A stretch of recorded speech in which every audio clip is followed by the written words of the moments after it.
Ninguém falava sobre o que aconteceu com Gilmar. Não porque tivessem medo de mentir, mas porque a verdade era coisa que a boca humana não havia sido feita para pronunciar. Céu Grande era uma cidade que o mapa esquecia. 12.000 almas espalhadas pelo sertão baiano, entre caatinga seca e estrada de barro vermelha que rachou nos últimos 3 verões. A cidade tinha uma farmácia, uma escola estadual com infiltração no teto, uma igrejinha de cal branca e um bar chamado Ponto Final, que era exatamente o que parecia ser para quem chegasse ali sem saber o que encontraria. Mateus Leal tinha 26 anos e havia voltado para Céu Grande depois de 4 anos tentando a vida em Feira de Santana. Jornalismo não pagava o aluguel. A saudade da mãe doente, sim, pagava com juros. Ele chegou numa quinta-feira de outubro. O ônibus o deixou na beira da estrada às 6 da tarde, quando o sol ainda mordia o horizonte com dentes alaranjados. A mala rolou pela calçada esburacada. O vento trazia cheiro de terra seca e algo mais. Algo que ele não soube nomear na hora. Algo podre, distante, mas presente. Sua mãe, Dona Teresa, estava na varanda quando ele chegou. Ela sorriu, mas havia algo nos olhos dela que Mateus só reconheceria dias depois. Era medo. Medo velho, do tipo que já virou parte do rosto de uma pessoa. Que bom que você veio, meu filho. Ela o abraçou com força. Que bom que você está aqui. Fiz uma matéria sobre a seca antes de vir, mãe. Talvez consiga publicar em algum portal do estado. Ele sorriu, tentando parecer otimista. Dona Teresa não respondeu sobre a matéria. Ela olhou para a rua, para o começo do escuro que já começava a engolir as pontas das calçadas. Entra logo, não fica na rua depois que escurece. Ela disse isso sem drama, como quem avisa que vai chover. Mateus entrou, mas ficou olhando pela janela enquanto jantavam arroz, feijão e carne seca. Do lado de fora, a rua estava vazia. Completamente vazia. Num lugar onde, anos atrás, crianças jogavam bola até às 8 da noite. O Gilmar Souza foi encontrado na quarta-feira anterior à chegada de Mateus. O corpo estava a 300 metros da cidade, na beira do açude, que havia secado pela metade. O homem tinha 52 anos, era pescador de tilápia, e todo mundo o conhecia porque ele tocava sanfona nas festas da paróquia. O que sobrou dele não era possível de se descrever em termos humanos comuns. Mateus soube da história no dia seguinte, no bar do Ponto Final, através do Rivaldo, um homem gordo de camiseta branca manchada de café que era tanto o bartender quanto a fonte de notícias mais confiável da cidade. Rasgado, moço, Rivaldo disse, limpando o balcão com um pano que só espalhava a sujeira. Do pescoço até a barriga, como se alguma coisa tivesse tentando abrir ele no meio. Animal? Mateus perguntou, já com o caderno aberto. Animal não abre costela de homem com os dedos. Rivaldo parou de limpar. Tinha marcas de dedos, Mateus. 5 dedos, mais largos que nem mão de gente. Maiores. O silêncio caiu entre eles como uma pedra num poço. A polícia veio? Veio um investigador de Vitória da Conquista, ficou 2 dias, aí sumiu. Disse que era animal selvagem. Rivaldo deu uma risada sem humor. Animal selvagem que tem polegar, né? Mateus voltou para casa pensando. Ele era jornalista por formação e por instinto, e o instinto dizia que aquilo tinha cheiro de história. Um cheiro racional de uma matéria boa. Mas havia outro cheiro também.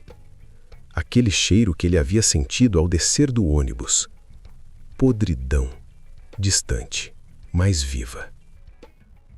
Ele encontrou as marcas no 3º dia. Mateus havia decidido ir ao açude por conta própria. Câmera no pescoço e gravador no bolso. Era jornalista. Era o que jornalistas faziam. O açude ficava a uma caminhada de 20 minutos pela estrada de terra, e depois outros 10 descendo por uma trilha entre arbustos de mandacaru e jurema. O chão estava rachado, laranja avermelhado, com aquelas fendas que a seca abre como se a terra estivesse tentando gritar. Mas ao redor do açude, onde o barro ainda guardava a umidade, o chão estava diferente. Mateus se abaixou. As marcas tinham cerca de 30 centímetros de comprimento. Não eram patas de animal. Tinham formato alongado, quase humano, mas com 4 dedos longos terminando em impressões fundas, profundas demais para serem unhas normais. O peso que havia criado aquelas marcas era considerável. A lama havia cedido quase 5 centímetros sob cada pisada. E as marcas vinham de dentro do açude. Não iam para dentro. Vinham de dentro, como se algo tivesse saído da água. Mateus fotografou cada marca. Fotografou a sequência delas se afastando em direção à cidade. Estava tão concentrado que só percebeu o cheiro quando já estava no meio dele. Aquele odor. Fermentação orgânica. Vísceras expostas ao sol. Algo que havia estado vivo recentemente e agora estava no processo violento de se desfazer. Ele olhou em volta. Não havia nada. Mas os arbustos à sua esquerda estavam dobrados, não pelo vento, dobrados e quebrados, como se algo pesado e grande tivesse passado por eles em velocidade considerável, arrancando galhos com a força do corpo. Mateus foi embora do açude mais rápido do que tinha vindo. Dona Conceição tinha 83 anos e morava numa casa que parecia mais velha que ela. Era a única pessoa em Céu Grande que falava sobre o assunto sem ser preciso extrair as palavras com alicate. Mateus a encontrou na tarde do 4º dia, sentada na calçada em frente à sua casa, descascando feijão numa bacia azul. Ela o reconheceu antes mesmo de ele abrir a boca. Você é filho da Teresa, não era pergunta. Você quer saber do bicho. Ele se sentou na calçada ao lado dela sem ser convidado. Ela não reclamou. O que aconteceu com Gilmar, Dona Conceição? A velha continuou descascando feijão por um longo momento. Suas mãos eram nós de madeira, veias salientes, pele fina como papel de seda.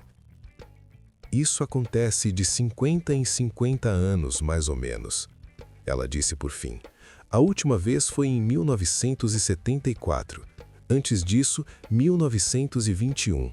Minha avó me contou da vez de 1921. O que acontece? A lua enche. Ela olhou para cima, para o céu azul e limpo da tarde. E alguma coisa acorda. Que coisa? Dona Conceição parou de descascar feijão. Olhou para ele com olhos que haviam visto coisas demais. Em 1974, sumiram 3 pessoas em 2 semanas. Um delas era o Benedito Rocha, que era tropeiro. Encontraram ele igual ao Gilmar, aberto. Ela fez um gesto com a mão horizontal, da garganta ao umbigo, como se alguma coisa quisesse ver o que tinha dentro. E a polícia naquela época? A polícia disse que foi onça. Ela deu uma risada seca, como casca de árvore se partindo. Onça de 2 metros de altura com mão de 5 dedos. Ela balançou a cabeça. Não é onça, menino. Nunca foi onça. Mateus se inclinou para a frente. O que é então? Ela ficou em silêncio por um tempo que pareceu durar horas. O vento passou pela rua levantando poeira e carregando aquele cheiro, mais fraco aqui na cidade, mas ainda presente. Sempre presente. Minha avó chamava de o que anda entre, Dona Conceição disse. Entre homem e bicho, entre vivo e morto, entre o que Deus fez E o que a noite inventa? Ela retomou o feijão. Fique em casa depois das 10, menino. Foi tudo que ela disse mais. Mateus não ficou em casa depois das 10. Ele era jornalista e havia a lua cheia chegando. Dona Conceição havia dito que a coisa acordava com a lua cheia. A próxima seria em 2 dias.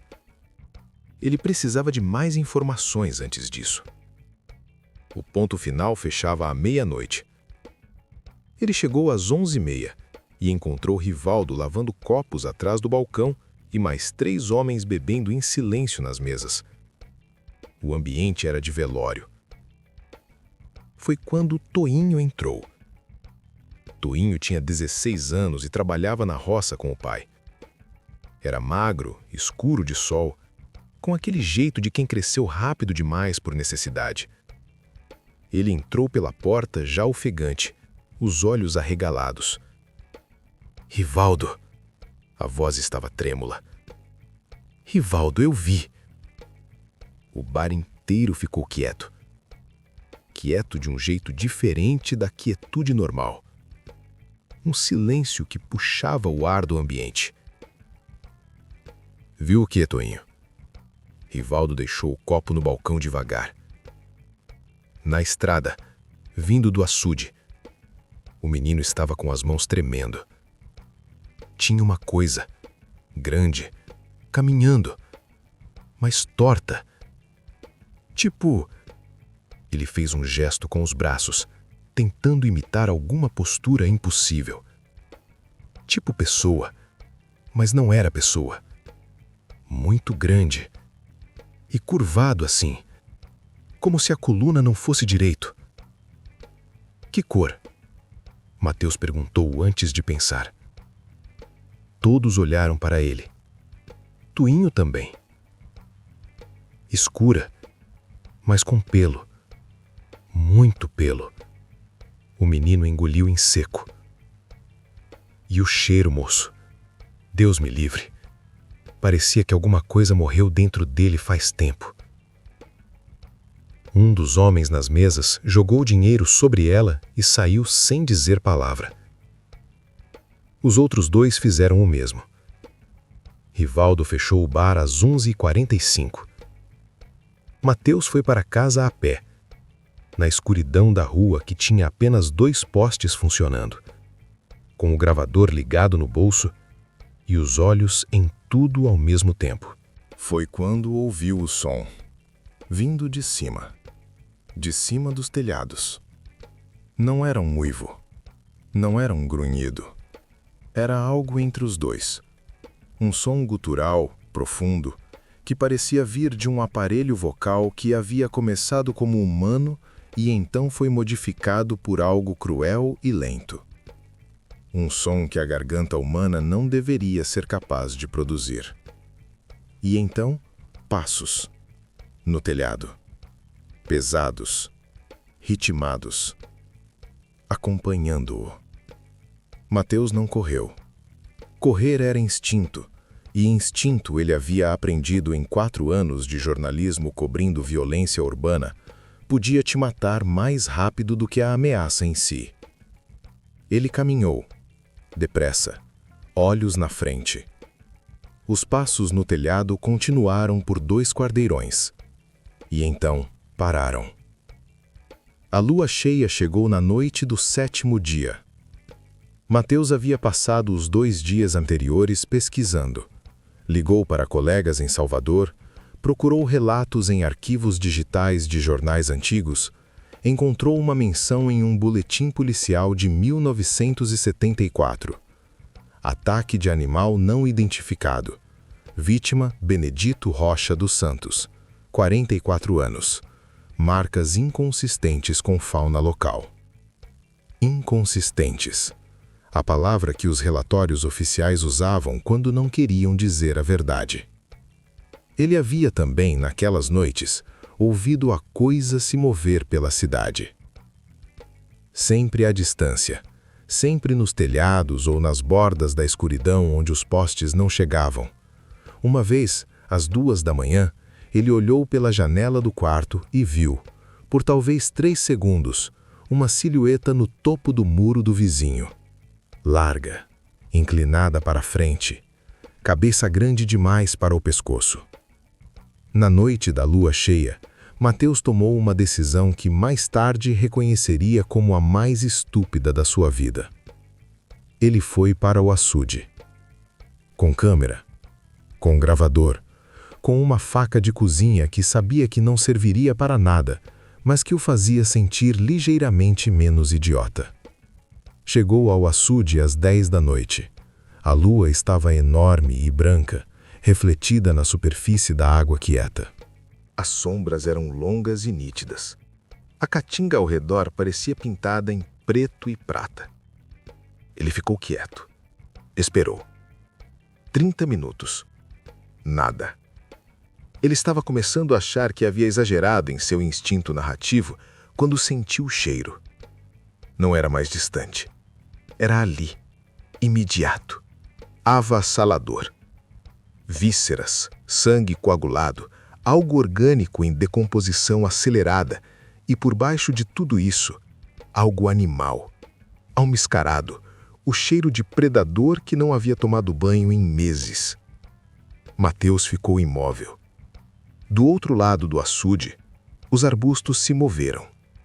Devagar, com deliberação. E então a coisa saiu da sombra para a luz da lua. Mateus havia imaginado muitas coisas. Havia se preparado mentalmente para o que poderia ver. Não havia preparação possível. A criatura tinha pelo menos 2,5 metros de altura, mas andava curvada, as costas arqueadas para frente num ângulo que parecia doloroso, como se a coluna houvesse sido quebrada e reconstruída por alguém que nunca havia visto uma coluna de perto. Os membros eram longos demais, o torso largo demais. A cabeça era o pior. Era grande como cabeça de boi, mas alongada para frente. O focinho era curto e achatado, como o nariz humano achatado violentamente. Os olhos eram 2 discos amarelo pálidos que refletiam a lua com a mesma lógica mecânica dos olhos de gato, mas maiores. Muito maiores. Os dentes eram visíveis mesmo com a boca fechada, projetando-se ligeiramente para fora do lábio inferior. E tinha mãos. Mãos com 5 dedos, como Rivaldo havia dito, mas os dedos terminavam em garras escuras, cada uma com 10 centímetros de comprimento, curvas como ançóis. O pelo era escuro e grosso, colado ao corpo por algo úmido que Mateus preferia não identificar. A criatura estava olhando para ele. Os olhos amarelos encontraram os olhos de Mateus através da lua. E então ela fez algo que ele nunca havia imaginado que fosse possível. Ela falou. Não em palavras, não em linguagem, mas um som. Um único som gutural, oscilante, que carregava em si toda a estrutura de uma pergunta. O tipo de som que significa: você está aqui por quê? Mateus não respondeu. A criatura inclinou a cabeça para o lado. O gesto era perturbadoramente humano. E então Mateus viu. No pescoço da criatura, no pelo mais fino abaixo da mandíbula, havia algo preso. Uma corrente. Fina, de metal escuro, com um pingente que ele reconheceu mesmo à distância de 30 metros, mesmo à luz da lua. Uma sanfona em miniatura. De prata. Como a que o Gilmar Souza usava no pescoço há 20 anos. Mateus correu. Não havia decisão consciente. Os pés decidiram por ele enquanto o cérebro ainda processava a sanfona, o pescoço, o pelo, os olhos amarelos que começavam a se mover em sua direção. Ele correu pela trilha, pela estrada de terra, sem olhar para trás, mas ouviu. Ouviu os passos atrás dele, pesados como tombos de coisa grande, e percebeu em desespero que a criatura não estava correndo. Estava andando, andando e ainda assim se aproximando, porque cada passada daquela coisa equivalia a 3 das suas. Ele chegou à cidade ofegante, com a faca ainda na mão, nunca havia sacado da bainha, e foi direto para a casa da Dona Conceição. Eram 11h30 da noite. Ela estava acordada, como se soubesse que ele viria. Entre, ela disse, e havia uma vela acesa na janela. Mateus entrou, fechou a porta, ficou de costas contra ela, respirando. Você foi lá, não era pergunta. Vi, Dona Conceição, ele tem a corrente do Gilmar, a sanfona. Ele era o Gilmar? A velha ficou quieta por um longo momento. Senta, ela disse. Em 1974, ela começou, com a voz calma, como quem recita uma oração aprendida de cor. A segunda vítima era um homem chamado Evaristo.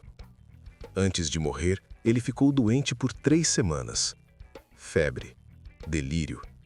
Acordava de madrugada gritando que havia sonhado que estava com 4 patas.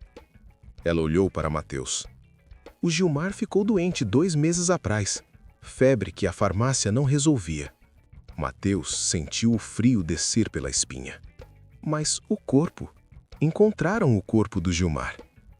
Encontraram um corpo, ela disse. Encontraram partes. Ninguém conseguiu identificar se era ele de verdade. O silêncio entre eles foi preenchido pelo vento lá fora. E então pelo som. No telhado da casa de Dona Conceição. Passos. Lentos, deliberados. Como se soubesse que eles estavam lá dentro. Ele não entra em casa com vela acesa? Mateus sussurrou. Não, Dona Conceição disse. Ele não entra porque não quer entrar. Ela o olhou. Ele está esperando você sair. Por que eu especificamente? Porque você foi até ele. Você foi até a beira d'água e ficou parado lá esperando ele aparecer. A velha fechou os olhos. Isso para a criatura significa uma coisa só. O quê? Desafio. Eles ficaram na casa de Dona Conceição até o amanhecer. Os passos no telhado pararam às 3 da manhã. O silêncio que veio depois era diferente do silêncio antes. Mais leve, como quando um temporal passa e o ar muda de qualidade. Com a primeira luz do dia, Mateus voltou para a casa da mãe. Dona Teresa estava acordada, sentada à mesa da cozinha com o terço nas mãos, sem perguntar onde ele havia passado a noite. Ele passou o dia tentando decidir o que fazer. A história estava ali. Era real. Era documentável. Ele tinha fotos das marcas, tinha a gravação da voz de Toinho, tinha suas próprias anotações. Podia escrever uma matéria que explodiria qualquer portal do estado, provavelmente nacional. Lobisomem no sertão baiano. Era o tipo de história que virava viral, que rendia entrevistas, que ressuscitava carreiras. Mas havia outra coisa. O Gilmar Souza tinha uma filha de 20 anos que trabalhava como cabeleireira em Jequié. Tinha uma irmã que morava a 2 ruas da casa de Dona Teresa. Tinha amigos que o choravam e um velório que havia sido feito sem corpo completo. E em algum lugar lá fora, entre a caatinga e a lua, havia algo que um dia havia sido o Gilmar Souza e agora era outra coisa. Nem morto nem vivo, nem homem nem bicho, usando uma corrente com uma sanfona de prata que alguém havia dado a ele de presente anos atrás. Mateus ficou sentado à mesa por muito tempo. Então, fechou o caderno. Mateus Leal ficou em Céu Grande. Não voltou para a Feira de Santana. Não publicou a matéria. Cuidou da mãe, que melhorou aos poucos, e começou a escrever colaborações para um jornal regional sobre a seca, sobre política local, sobre as coisas do cotidiano. Ninguém mais morreu nas semanas seguintes. A lua minguou. O cheiro desapareceu. As ruas voltaram a ter crianças de noite. Mas Mateus sabia que não havia acabado. Dona Conceição havia dito: 50 anos. A criatura não morria. Ela dormia, esperava, e acordava quando a lua chamava, e quando acordava, precisava. Do que exatamente ninguém havia sobrevivido tempo suficiente para catalogar. O que Mateus não contou a ninguém, nem mesmo a Dona Conceição, era o seguinte: na noite em que fugiu do açude, enquanto corria pela estrada de terra, havia tropeçado e caído.